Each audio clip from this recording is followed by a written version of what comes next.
Mukhang mas masaya nga yung gala namin ngayon dahil bukod sa nadagdagan kami ng isang couple, mas marami, mas masaya nga naman. Kasi nung unang gala namin guys ay 3 motor lang yung gamit namin at nung pangalawang gala ay 4. So ngayon ay nadagdagan kami ng isang couple. Ang pupuntahan nga namin ngayon guys ay sa Cabiang Tunnel. At dahil maraming malapit na paliguan doon, so magtatampisaw din kami na kahit na kaunting oras lang. So sa mga oras na ito guys, na nasa ano na kami, nasa malapit na kami sa Cabiang Tunnel. Pinas forward ko na guys dahil medyo mahaba din yung aming binahe. Habang binabagtas nga namin yung daan papuntang Cabiang Tunnel, talagang mapapawaw ka sa mga nakikita mong mga view. Talagang ang ganda. Tapos ang sarap-sarap huminga dahil sobrang fresh na fresh yung hangin na malalanghap mo. Sa ganda nga ng view mapapakanta ka na lang ng "Wag muna tayong umuwi, dito muna." So ako na lang kumanta guys dahil baka ma-CPR pa tayo. So ayun na guys, nandito na nga tayo sa sa Cabiang Tunnel. So nung nakarating na kami dito guys, hindi muna kami nag-stop, hindi muna kami nagpa-picture dahil ang pakay talaga namin dito ay magtampisaw muna bago magpa-picture dito kasi dadaanan din naman namin to pauwi. Kaya hindi na kami nagtagal dito guys. So dumiretso na kami sa aming pagliliguan. So dito pala sa loob ng cave, kailangan mo talaga mag-ingay pala kasi pag hindi ka raw maingay dito baka na may biglang tumawid, mabangga mo yung hindi nakikita. So kaya kailangan mong mag-ingay ng bonggang-bongga. Dahil malapit nga lang yung paliguan dito, kaya mabilis kaming nakarating. So, tiningnan muna namin guys yung aming pagliliguan kung okay na sa aming panlasa. Mukha namang malinis siya, yun nga lang ay medyo mabato. Pero mas okay na tong mabato kaysa yung maputik, 'di ba guys? Tsaka ang linaw naman talaga ng tubig. So, kaya naman napagdesisyon na okay na yan. Dito na kami maliligo. Dito na kami magtatampisaw. So bago kami magtampisaw guys, magbabad, inihanda muna namin yung aming mga makakain na aming munting pagsasaluhan.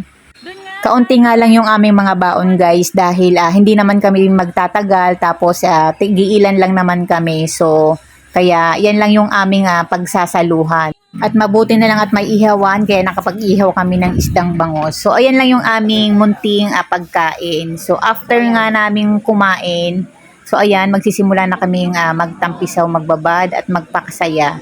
So meron dalawa dyan sa amin guys na hindi naligo dahil wala silang dalang ekstrang damit. Kaya sila yung bantay sa aming munting cottage.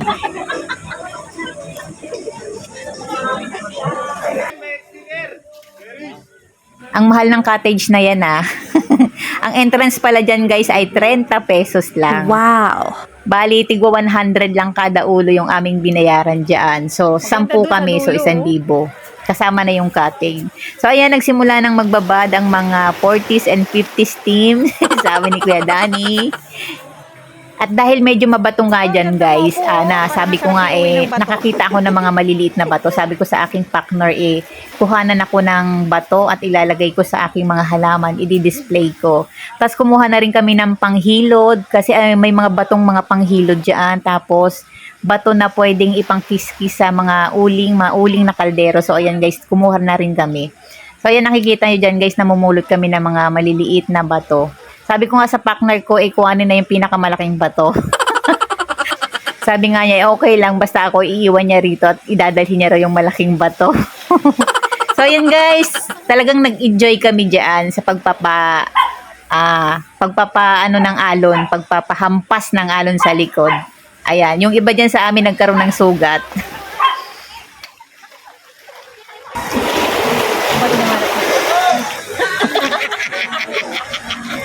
Hanap ba to?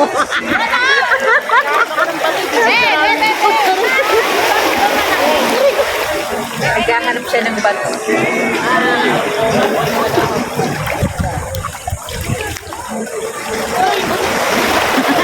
Masarap mo po din ay!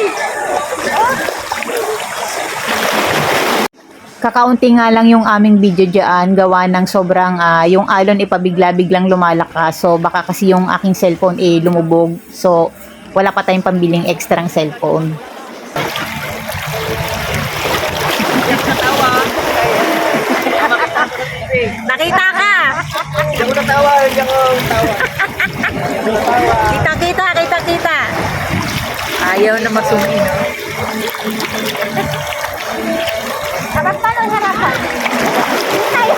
Oo nga.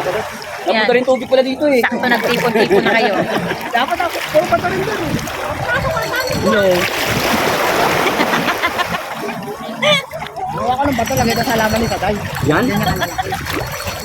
Oo. Oh. Ito manulang, day. Tulak ko si Jerome eh. Tulak ka ginanulo, tubig. Ayan. Ay, ayaw ko rito. Masarap.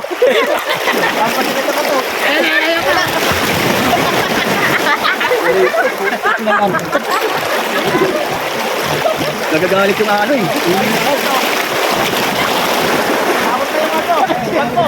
Pagkatapos nga pala naming maligo dito guys, hindi na pala kami nagbanlaw. Hinayaan na naming matuyo yung dagat sa aming katawan. Dito na kami nagbanlaw sa bahay namin.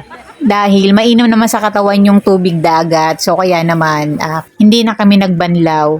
Fast forward na nga guys. So sa mga oras na ito ay nagagayak na kami para pumunta na ng Cabiang Tunnel. Doon na kami magpapapicture guys. So bago kami umuwi, i-stop over muna kami doon.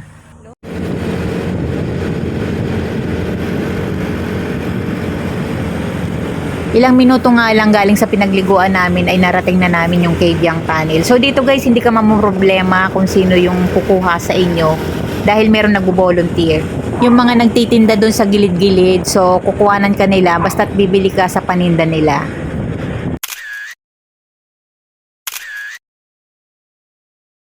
Bago kami muwi guys, so may nadaanan pa kaming mga iilan na unggoy. So buti na lang may natira kaming dalawang saging. So yung isa sa amin ay ibinigay sa unggoy yung dalawang saging.